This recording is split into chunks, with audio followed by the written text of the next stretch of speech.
let's take a look at your Chapter 10 FRQs.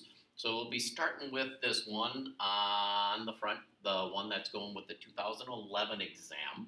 So let's take a look at this one dealing with high cholesterol and potentially a new drug. So let me just kind of read through it real quick with you. So it says high cholesterol levels in people can be reduced by exercise, diet, and medication.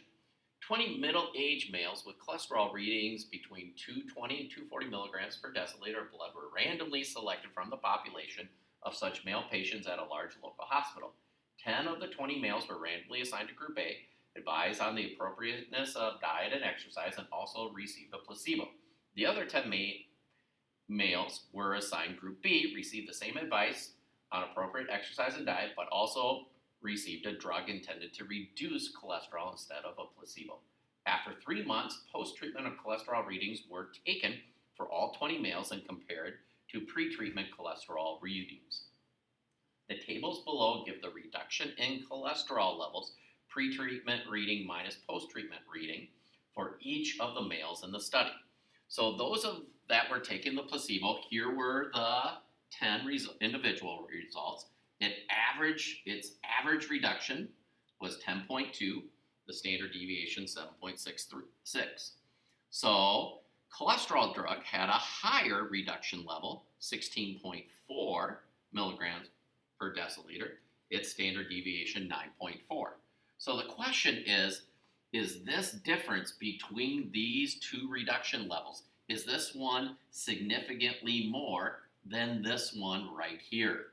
Or, is it just due by chance, the men being selected into each of the groups? So we want to see, basically, as it says here, do the data provide convincing evidence at the 1% significance level? So that'll come into play at the very end, that the cholesterol drug is effective in producing a reduction in the mean cholesterol level beyond that produced by exercise and diet.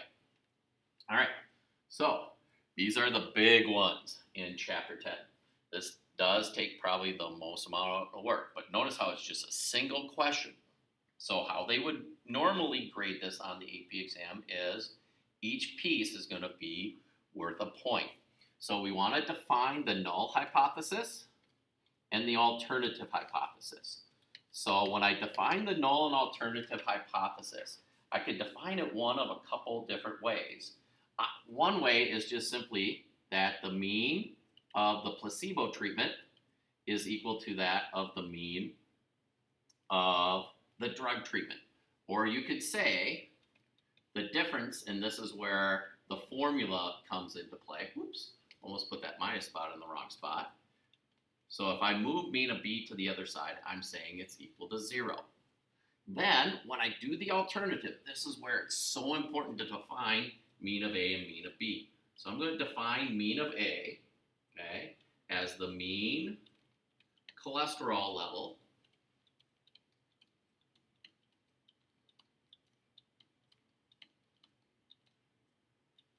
of the group of men receiving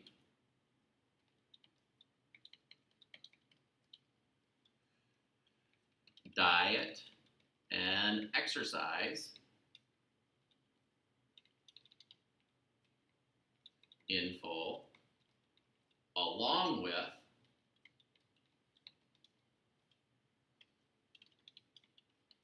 a placebo. While mean of B is going to be the mean cholesterol, and I really don't want to say level, I want to say, reduction.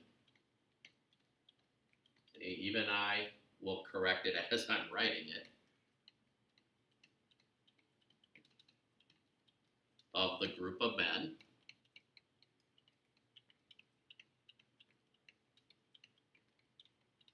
receiving diet and exercise info along with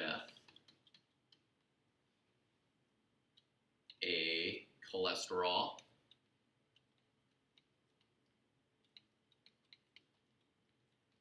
reducing drug.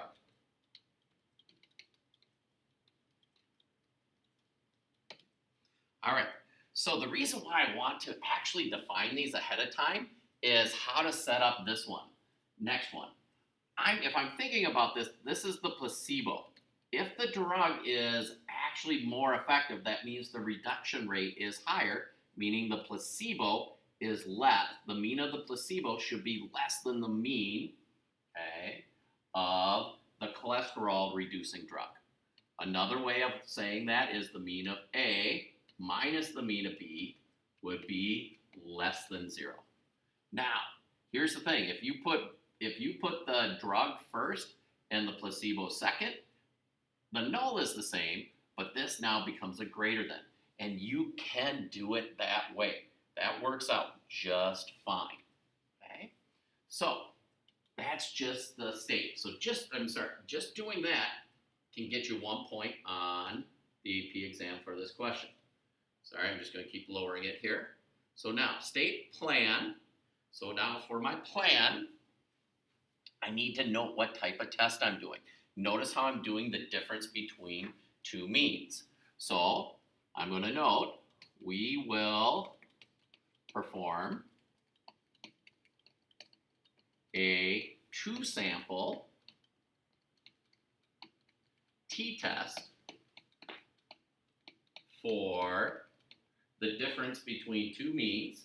So in this case, we're doing it for the mean of A minus the mean of B, okay, at a significance level at 1%. So now I'm going to start to go through all of my conditions. So I got to talk about it being random. Okay. So I can say a simple random sample of 20 men was taken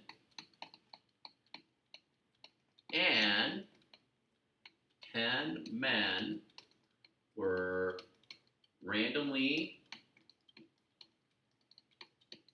assigned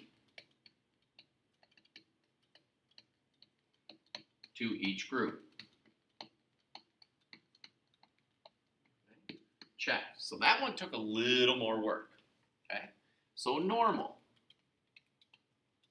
Okay. N equals 10 for both groups.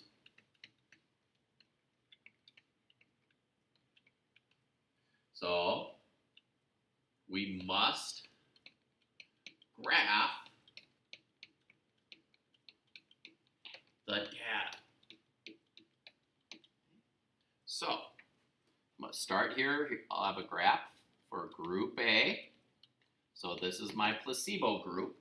So when I look at those results here, notice how up here, I'm just going to graph these 10 numbers. My lowest value is 1.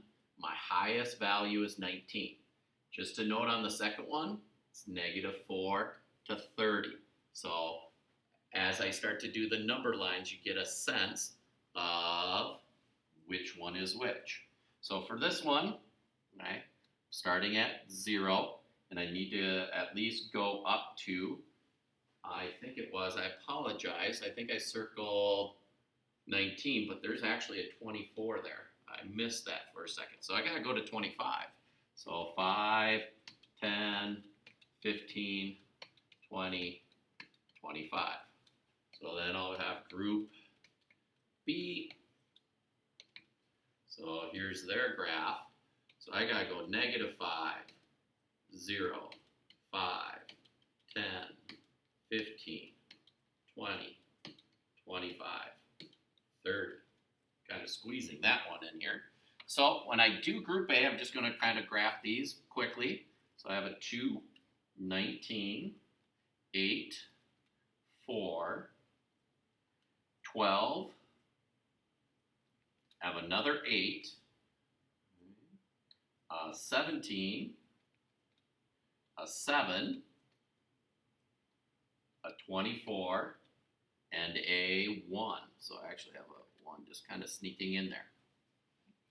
graph 2, so it started with a 30, a 19, an 18, and a 17, a 20, a -4, a 23, a 10, and a 9, and a 22.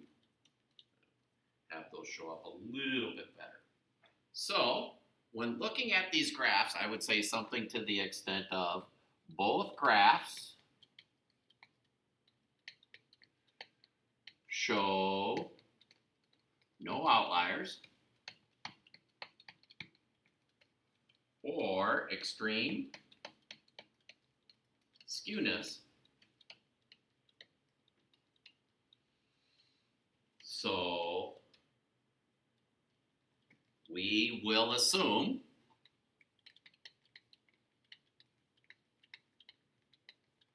our sampling distributions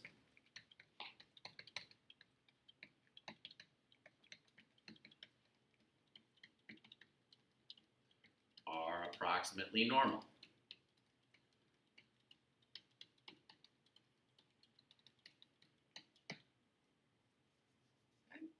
All right, so now we still have to do independent, and then we can get to the math.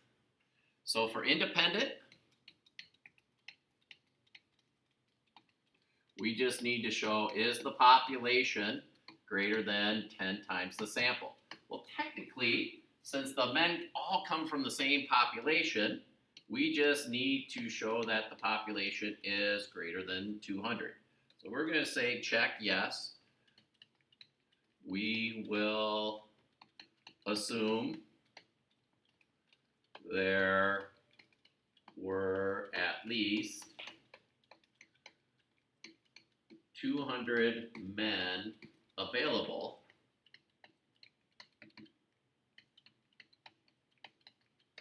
for the study. All right, so now we go on to the calculation part. So we're going to be calculating out t here, okay? So we're trying to see, is the mean difference here, okay? Mean of A minus B, okay? Less than 0. So I'm saying the sample mean of A minus the sample mean of B divided by the standard deviation of their combined. So this would be the standard deviation of A squared over n of A plus standard deviation of B squared over n of B. So now when we go to calculate out this particular result, okay, so 10.2 was A's reduction. 16.4 was B's reduction over the standard error. So we get 7.66 squared over 10 plus 9.4 squared over 10. So now if you're wondering where I'm pulling those numbers from, those numbers are just coming from right here.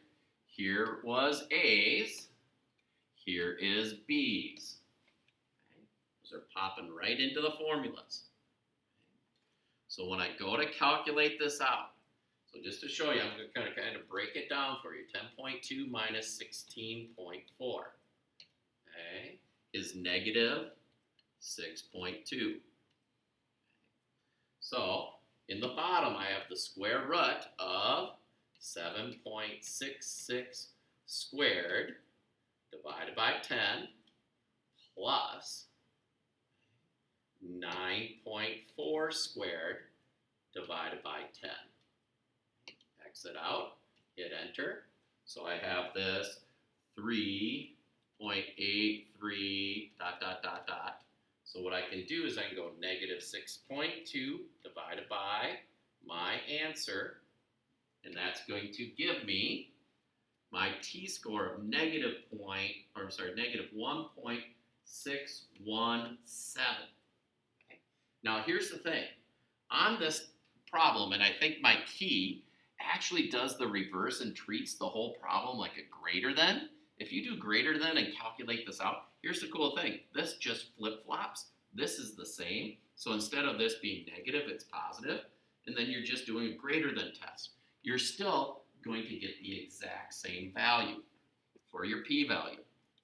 So for our p-value in this case, since we did a less than test, we're going from negative 99 to negative 1.617. My degrees of freedom is 9. Because again, for degrees of freedom, you go n minus 1 for both populations. So 10 minus 1, 10 minus 1, they're both 9. So we choose, in this case, since they're the same, we just go with 9. So, second vars. I just want to clear this out because I accidentally hit tan inverse. So second vars, TCDF from negative 99 to negative 1.617. Degrees of freedom is 9. Paste that in there, and we get a p-value of 0.0702. Okay. All right. So we just need to make our conclusion.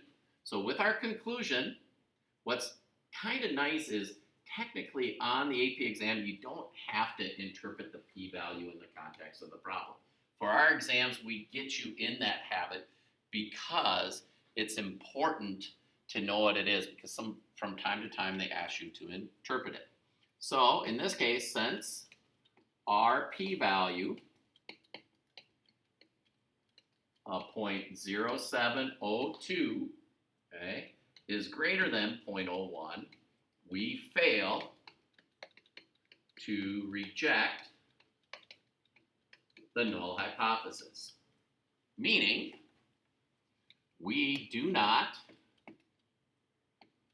have statistical evidence that the cholesterol drug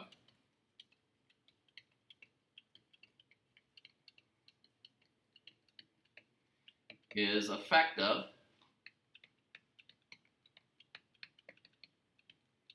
in producing, ing, not T, sorry, producing a reduction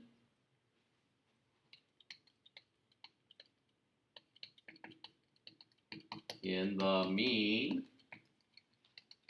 cholesterol levels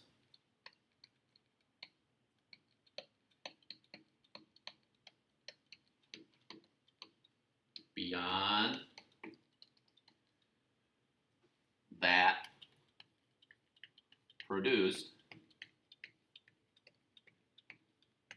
by diet and exercise.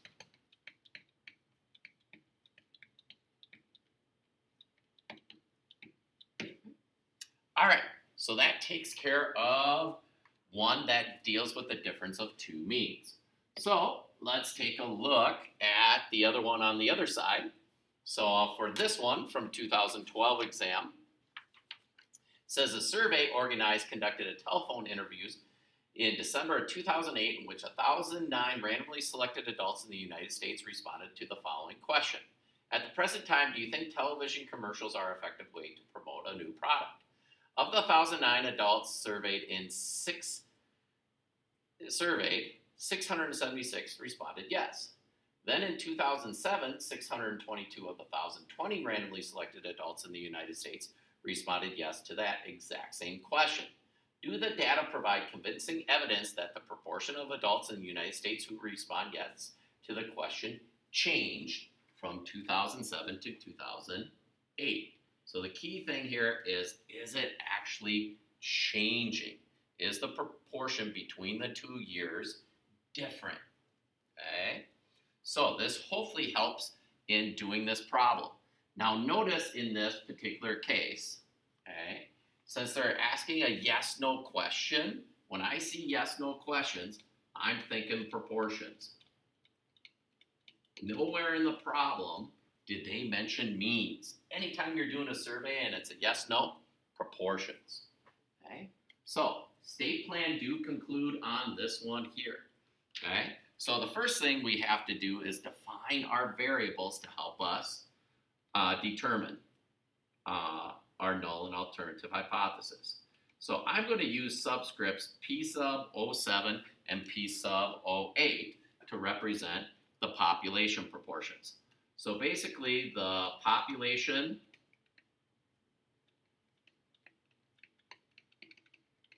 proportion of, was it, yes, US adults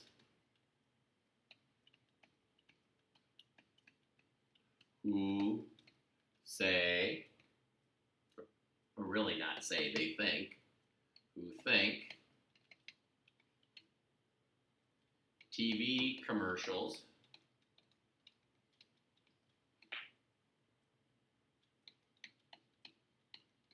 are effective in 2000, and really I should say December of 2007.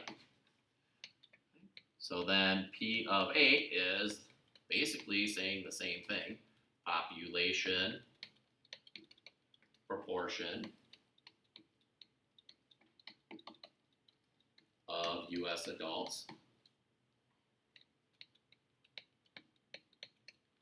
who think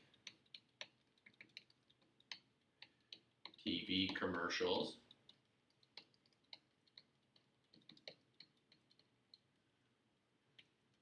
are effective in December of 2008. So, our null hypothesis is basically to say the proportion in 2007 is equal to that of the proportion in 2008. So another way you could do it is say P of 07 minus P of 08 is equal to 0. The alternative is to say 07 doesn't equal 08 because we're just saying there's a difference. We don't know if it's greater than or less than.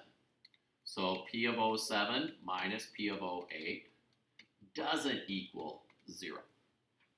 All right, so that takes care of the state. So the plan, what type of test are we doing? Well, we have two samples. We're looking at the difference, and we're looking at the difference between two proportions. So we will do a two-sample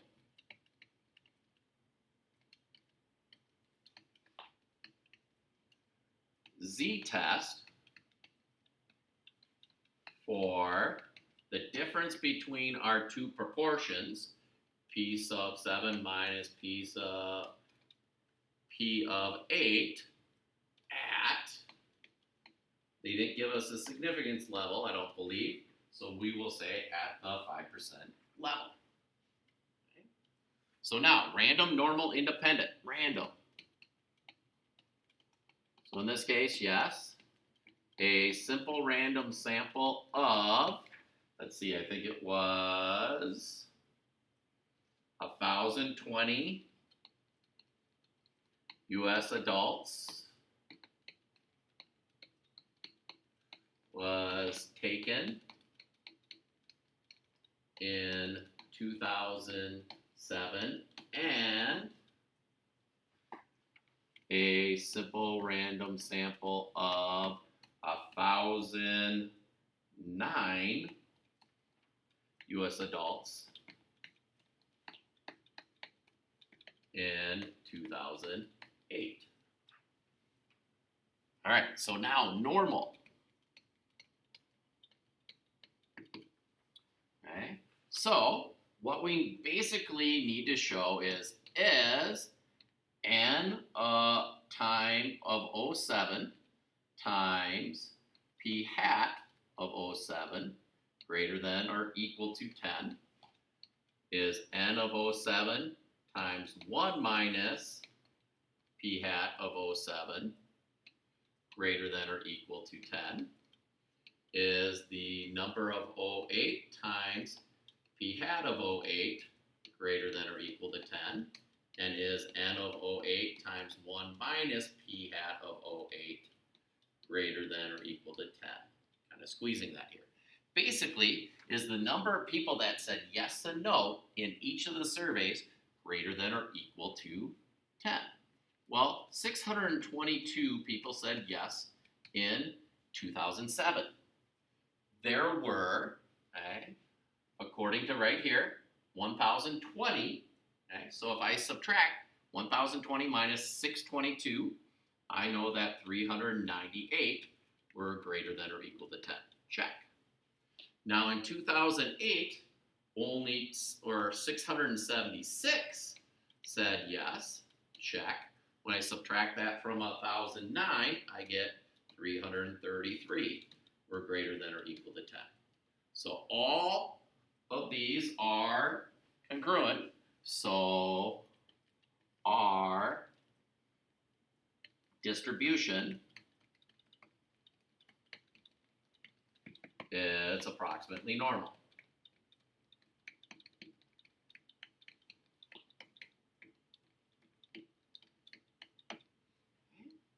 Now, independent.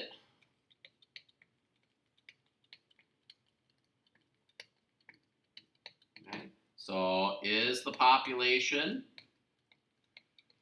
okay, greater than 10 times the sample?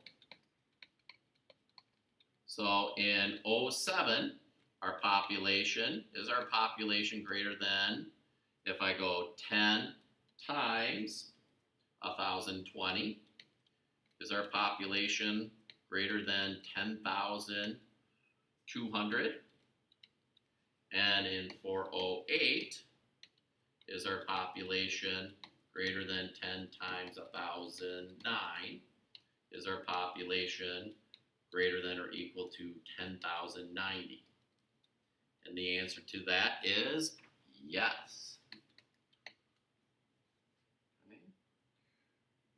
There are close to probably 200 million US adults in the population. All right, so now we need to calculate out, okay, our z-score. Okay. So now it gets to the do part and finally the conclude part, parts that go so much faster. So I need to calculate out z. Okay. So if I think about what z is going to be, it's going to be the sample proportion of 07 minus the sample proportion of 08 minus the null hypothesis 0 over the standard deviation of the combined statistic. So this is where the fun actually kind of gets. Here is we're going to go p of the combined, 1 minus p of the combined over n of 07 plus p of the combined minus 1 of the p of the combined over n of 08. Okay? So the reason why, again, you're combining these these samples is we're going to assume it didn't matter what year they actually came from. Okay? So to get the p hat of our combined, okay? So I apologize, or p of our combined, I use hat, so you can think of these as hats too, okay? What you do is you take the number of people that said yes in both populations, so 622 plus 676, and you divide it by the total number of people that were sampled. So this gives you the proportion of people, 1,009. So this would equal, okay, 1,298 divided by 2029. Okay? So 1,298 divided by 2029 gives me 0.06 or 3.6397. So since this is so close, and to keep the numbers easy, I'm going to say it equals 0.64. Okay? So this is what the proportion would be if there was no difference. Okay? So we want to say, all right, I need to figure out what P of 07 is. So P hat of 07, right, again, was 622 over 1020. And P of 08 is 676 over 1009. So if you calculate out each of those, 622 divided by 1020, that's going to be about 0.61.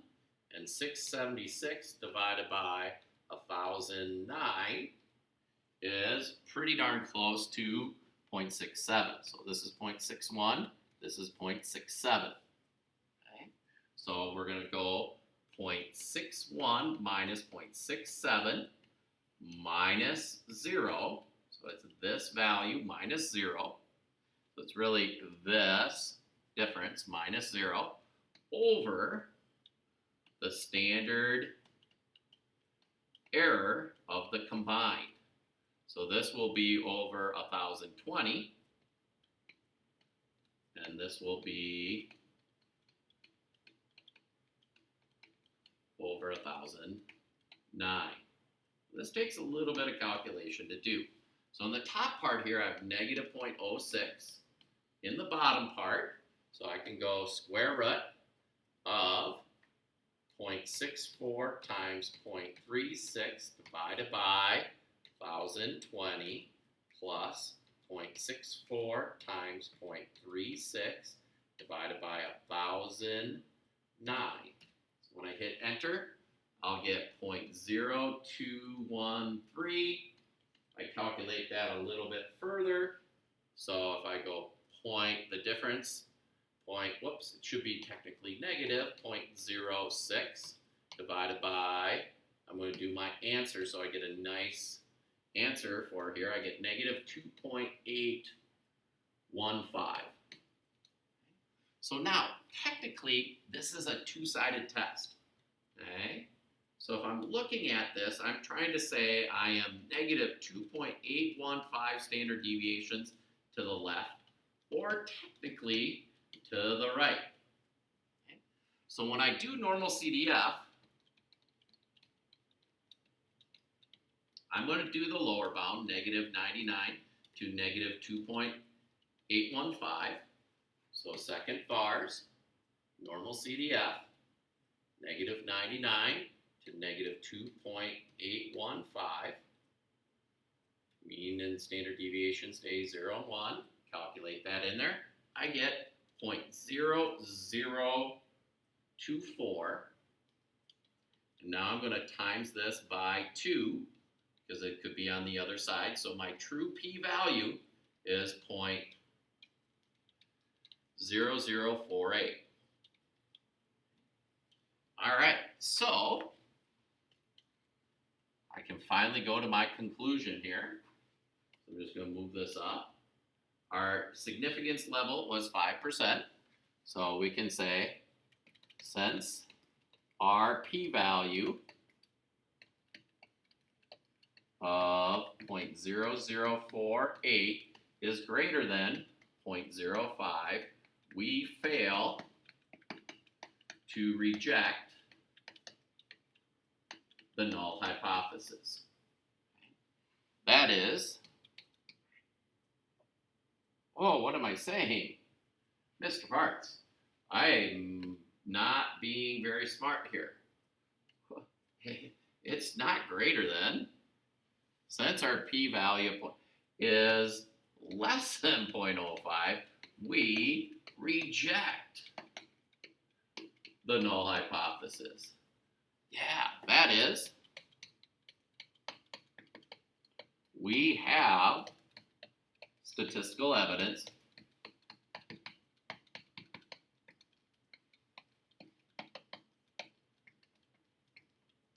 that there is change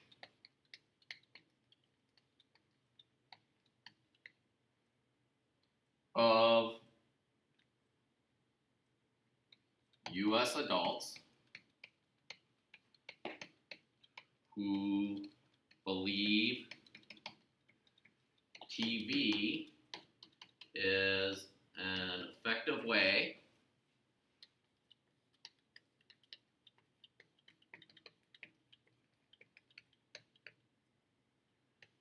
to promote a product